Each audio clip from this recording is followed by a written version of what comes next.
जिंदा है। हत्यारों को फांसी दो, फांसी दो, फांसी दो, हत्यारों को फांसी दो, फांसी दो, फांसी दो, हत्यारों को फांसी दो। फांसी दो, फांसी दो। मेरे कातिल जिंदा है, इंतकाम शर्मिंदा है। मेरे कातिल जिंदा है, इंतकाम शर्मिंदा है। मेरे कातिल जिंदा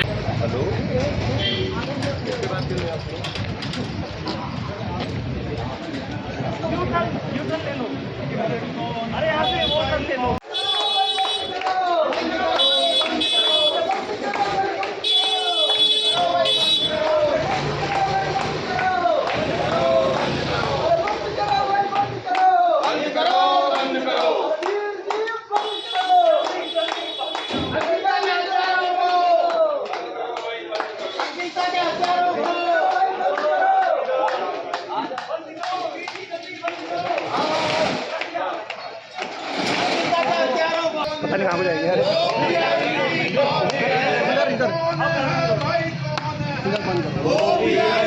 अरे बंद करो, बंद करो, बंद करो भाई, बंद करो, बंद करो, बंद करो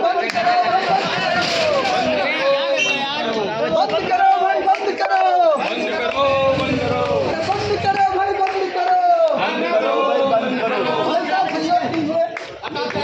अंकिता हत्याकांड को लेकर पूरे प्रदेश भर में आक्रोश व्यापक है। लोग जगह जगह धरना प्रदर्शन कर रहे हैं, सरकार के पुतले फूके जा रहे हैं, नारेबाजी कर रहे हैं। यहाँ तक कि कई राजनीतिक दलों और व्यापारी संगठनों ने आज 2 अक्टूबर को उत्तराखंड बंद का आह्वान भी किया गया था। सरकार से काफ़ी नाराज़ लग रहे हैं लोग। लोगों का कहना है कि सरकार दोषियों को बचाने की फिराक में है, क्योंकि जो अंकिता हत्याकांड का जो मुख्य आरोपी है पुलकित आर्य, वो एक पूर्व भाजपा नेता का बेटा है।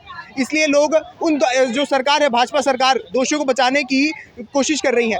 हमारी मांग है कि अंकिता भंडारी के साथ जो भी जघन्य अपराध हुआ है वो कहीं न कहीं साजिश, सरकार और शासन की साजिश का शिकार वो लड़की हुई है। मनमानी चल रही है पूरे उत्तराखंड में सरकार की और शासन की। निचले तबके का अधिकारी, निचले तबके का कर्मचारी और ऊपर के तबके का कर्मचारी, कोई भी किसी की बात नहीं सुनता है। अंकिता भंडारी का जो जघन्य अपराध हुआ है और उसके बाद डीएम से लेकर के और ऊपर तक मुख्यमंत्री तक जितने भी लोग तरह तरह की बयानबाजी कर रहे हैं, ये इस बात की तस्दीक करता है कि कहीं न कहीं दाल में काला है। सरकार द्वारा एसआईटी का भी गठन किया गया था और एसआईटी ने अभी तीनों आरोपियों को पुलिस रिमांड में भी भेज दिया है, तो उस बारे में आपका क्या कहना है? पुलिस रिमांड, एसआईटी का गठन करना, एसआईटी की जो ड्यूटी थी उन्होंने अपनी ड्यूटी करी है, लेकिन वो उसके आगे कितना बढ़ पाए हैं अभी तक। जो अंकिता भंडारी की जो पोस्टमार्टम रिपोर्ट थी वो सार्वजनिक नहीं हुई है। उसमें क्या कारण थे, उसको नदी में फेंका गया था, नहीं फेंका गया था, कितने ही कारण हैं। आम जन में लोग इस बात को लेकर के बहुत आक्रोशित हैं कि यदि उसकी हत्या पानी में फेंकने के बाद हुई थी तो 5 दिन बाद उसकी बॉडी जो है वो फूली क्यों नहीं। तो इस बात को लेकर के भी आम जन में और हम महिला उत्तर जन की अध्यक्षा विमला रावत हूँ, और हमने ये आह्वान किया था 3 दिन के धरने का, 3 दिन के आंदोलन का। आज हमारा दूसरा दिन है और हो सकता है कि हमारा ये धरना निरंतर जब तक अंकिता भंडारी को न्याय नहीं मिल जाता है तब तक जारी रहेगा। नहर से एक मोबाइल भी बरामद हुआ है। सामने आ रहे हैं कि कई सारे राज वो मोबाइल खोल सकता है। वीआईपी गेस्ट भी जो रिजॉर्ट में आए हुए थे, अंकिता को बोला गया था कि जिनको एक्स्ट्रा सर्विसेज देनी है, वो वीआईपी गेस्ट, उनके बारे में आप? ये मामला चूंकि मैं वहाँ पर उपस्थित नहीं थी और मेरे संज्ञान में उतना ही है जितना मैंने न्यूज़ चैनलों से या अखबारों से सुना है। इस बात में कितनी सच्चाई है कि मोबाइल के अंदर जो राज छुपे हुए हैं वो पूरी ईमानदारी के साथ बाहर आएंगे, ये तो समय तय करेगा। और जो वीवीआईपी गेस्ट थे, कहीं ना कहीं देखिए, कहीं पर जब धुआं उठता है तो इसका मतलब है कि वहाँ कहीं आग लगी थी।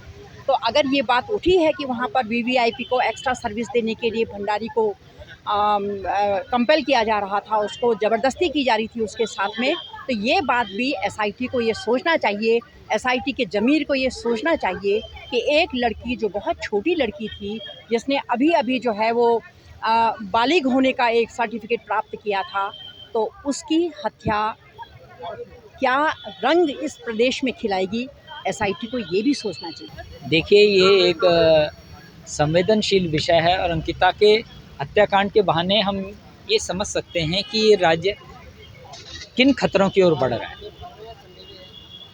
यहाँ पर जो पहले लोग आते थे कि आध्यात्मिक शांति पाने के लिए, मन का सुकून पाने के लिए, ईश्वर की शरण में, लेकिन आज जो यहाँ का परिदृश्य वो बदल रहा है और ये दुखद परिणाम उसके सामने आ रहे हैं।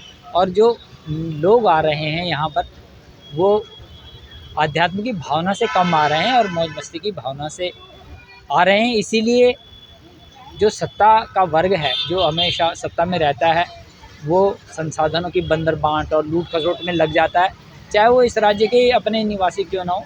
सब ने यहाँ के संसाधनों का पर डाका डाला।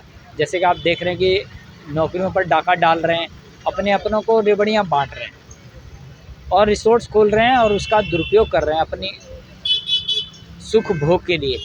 और इसमें जो सॉफ्ट टारगेट हैं वो यहाँ का जो सीमांत क्षेत्र का या दूरस्थ अंचलों का पर्वतीय लड़के लड़कियाँ हैं,